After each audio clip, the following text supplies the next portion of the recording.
Okay, we're in part 3 now of glutamate brain damage, okay?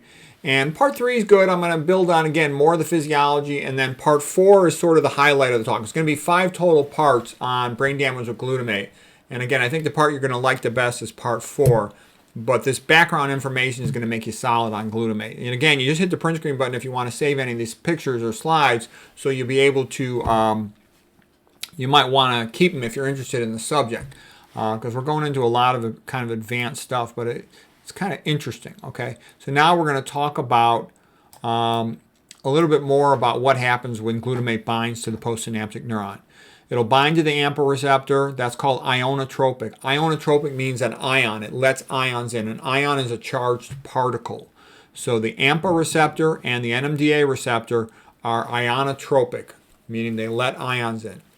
AMPA lets in sodium ions. NMDA lets in calcium ions. Okay. The NMDA receptor, by the way, is called a coincident detector because there's like several things have to happen simultaneously. Glutamate has to bind to it, glycine has to bind to it, and magnesium has to pop out of the center.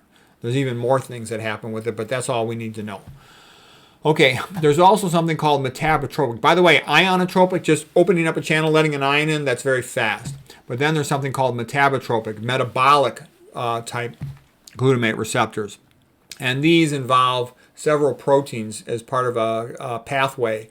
And the relevance, like why would you want to do that? That's so slow. It's because it provides a mechanism for amplification. You can keep on activating more proteins, have like a cascade-like effect. So anyways, the metabotropic glutamate receptor is called a G protein coupled receptor. It's combined with a G protein.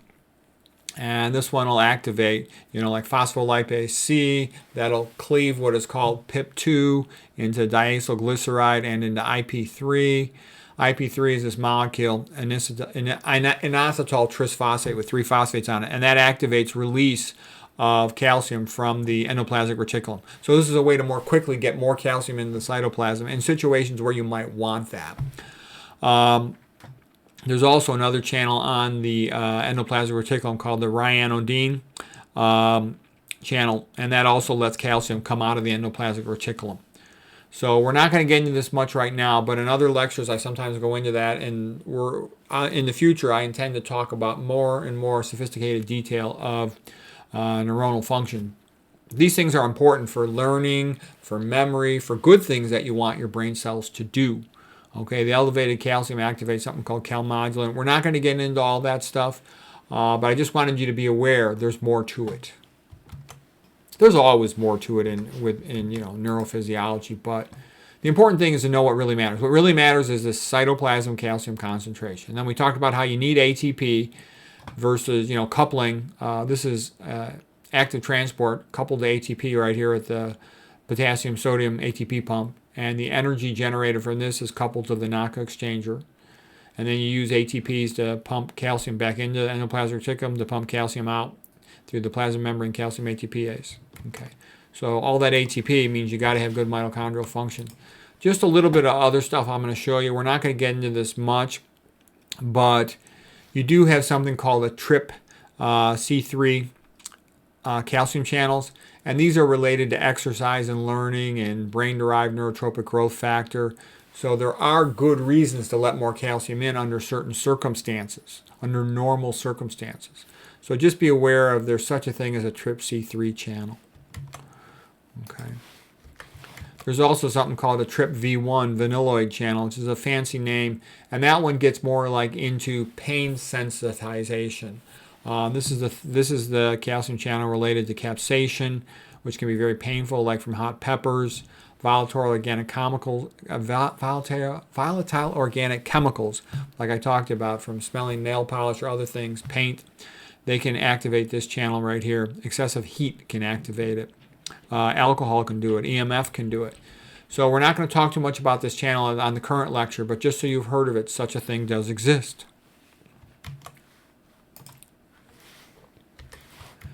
Okay, a little bit briefly about mitochondria. We'll just review a little bit of mitochondria stuff. When glucose comes into a cell, into a neuron, it gets phosphorylated. That's hexokinase. The enzyme traps the glucose into the cell. By putting a big charge on it, the phosphate, it can't exit back out of the plasma membrane of the cell, so it's trapped in the cell. It can then be metabolized through the glycolysis pathway to pyruvate, and then the pyruvate ends up traveling in the form of acetyl-CoA into the mitochondrial matrix, and then you produce electron carriers and you run oxidative phosphorylation on the inner mitochondrial membrane. I'll show more detail about that because we're going to be talking more about mitochondria here in a moment. Here's what a mitochondria looks like. You've got an inner and an outer membrane. Okay, so this is the outer membrane, this black line, outer mitochondrial membrane. It's relatively permeable. The inner membrane is not. The inner membrane is a tight membrane, very low permeability.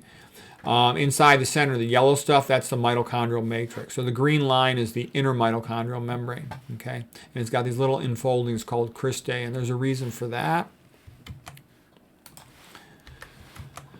Okay, basically the mitochondria is just like an incredible design. It's another one of these reasons why I believe in God. It's so brilliant. Basically, the mitochondria splits the atom. It splits the hydrogen into its electron is separated from its proton. And the electrons are passed down like a fireman bucket brigade from the weakest electron grabber to the strongest electron grabber. The strongest electron grabber is oxygen. Okay. And at these major complexes, protein complexes in the inner mitochondrial membrane, hydrogen protons are pumped into the intramembranous space. IMS is for intramembranous space. IMM is inner mitochondrial membrane. So you pump protons, so you're building up this gradient of charge. And you're going to be pumping all these positive protons into the intramembranous space. It's going to yield a super high gradient, like negative 160 millivolts, really high. And then at the end of the line of these proton complexes, you have ATP synthase, and this will then allow, you're going to harvest a gradient. Basically, it'll allow a hydrogen proton to come back into the matrix, and in so doing, spin ATP synthase, and that spinning of ATP synthase is coupled to adding a phosphate to ADP, and that's how ATP is made. ATP is adenosine triphosphate. ATP is the energy of the cell, like a $20 bill in the cell, how it gets work done. So that's how it happens. This is how the vast majority of energy is produced in all the mammals, and especially in humans. Okay, so this is, our life depends on this process working, and that's what I meant by splitting the atom. It splits the proton from the electron. The electron rolling down a hill like a snowball building up steam as it rolls downhill is coupled to pumping protons into this matrix. This is kind of cool. I'm also going to tell you something. You see all these protons traveling out through these pumps and coming back in through ATP synthase? Well, guess what? You ever heard of deuterium? Deuterium water, where you got a neutron making the nucleus heavier and bigger. So when you've got a neutron on that hydrogen, so it's a deuterium, it can be kind of big and sluggish, and you have a hard time running it through the ATP synthase. And that's why people talk about the benefits of deuterium-depleted water. We're not going to get into it right now, but I wanted you to have that concept in mind. You got to pump these protons all over the place, and if they're bulky due to being a deuterium with an extra neutron on there, these systems don't work so well. Okay, just one more picture of it. I'll just a reminder that the gradient is super high. It's the highest gradient in the human body that I'm aware of, negative 160 millivolts. That's a massive gradient. So what this is like an electrical power plant sitting inside your cell, okay? It's rather extraordinary for making ATP. Oh, and I also showed you need all that ATP so you can pump calcium out of the cytoplasm. If you can't pump calcium out of the cytoplasm, you're screwed, because the calcium keeps. If you can't pump calcium out of the cytoplasm, the neuron is screwed, because the calcium just keeps going up in the neuron, and then the neuron gets hyperactivated, and it doesn't have the ATP to get the calcium out. It just activated, then crash. The mitochondria will say, I can't keep up, and it'll just go into programmed cell death, and the neuron is destroyed. Okay, so I knew there were problems with things inhibiting inner mitochondrial membrane. I knew that dietary fat in excess would do that, especially sat fat. And I knew that statins could inhibit coenzyme Q. And I knew there were a whole bunch more, because I would periodically run into them reading papers. But I went to all my biochem books. I own like 7 of them, and I couldn't find anything in there. So then I started going through all the literature to figure out all the mitochondrial inhibitors, and I quickly found over 50. There's tons of them, and they're real common things. Tylenol, you heard of that. Atrazine, sprayed on GMO corn. Metformin, a very common medicine used to treat early diabetes. Common psychiatric medicines, Haldol for schizophrenics. Selective serotonin reuptake inhibitors. Very common antidepressant medication. Trichloroethylene for dry cleaning. Lots of common stuff. BPA is damaging to the inner mitochondrial membrane. That's the bisphenol A, the hard plastics. A lot of these food dyes are bad. Fungal inhibitors, they put that in all the processed foods so mold doesn't grow in it, so it doesn't get returned to the company. That's also in a lot of personal care products. Okay, there's common things. Those quinolone antibodies, antibiotics, fluoroquinolones, aminoglycoside antibiotics, beta-lactam antibiotics. Not good. Alcohol also damages mitochondrial function. That's through Krebs cycle components. Arsenic does that too. Traumatic brain injury does that too. So what I'm saying is a lot of people want one thing. Okay, what's causing me to have brain damage? No, a lot of times it's 10 or 20 things. So the wise move is learn about this stuff. Don't fry any food because then you get omega-6 cooking oils lead to hydroxynonenal. That damages ATP synthase. Filter your water. You get F- in there to inhibit complex 4. You'll have a problem with your mitochondria. You got lead. Lead can damage this system as well. PFOA, cooking on nonstick cookware, that can damage this inner mitochondrial membrane as well. There's a lot of things that do it. You don't want to be welding, or if you have to weld, ventilate the area well, or you could end up damaging complex 3. Okay, a little bit about psychiatric medicine. So here's a normal synapse, let's say, with serotonin. It releases serotonin into the cleft, binds a receptor on the postsynaptic neuron, and exerts an effect. And then the serotonin's taken up into the presynaptic neuron, for example.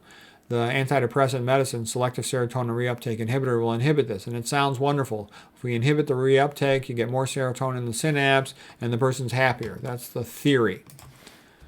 Okay, but it's not that simple because the neuron will fight the drug. It'll produce more reuptake transporters. And the postsynaptic neuron might decrease the number of postsynaptic receptors. Okay, these are compensatory adaptations to the selective serotonin reuptake inhibitor, the antidepressant medication. And the complication is that you might have been a little depressed for a while, but you got normal neurons and there's a good chance you can return to normal. The more you mess around with these drugs, the more compensatory adaptations you get in these neurons and the more difficult it might ever be to return fully to normal.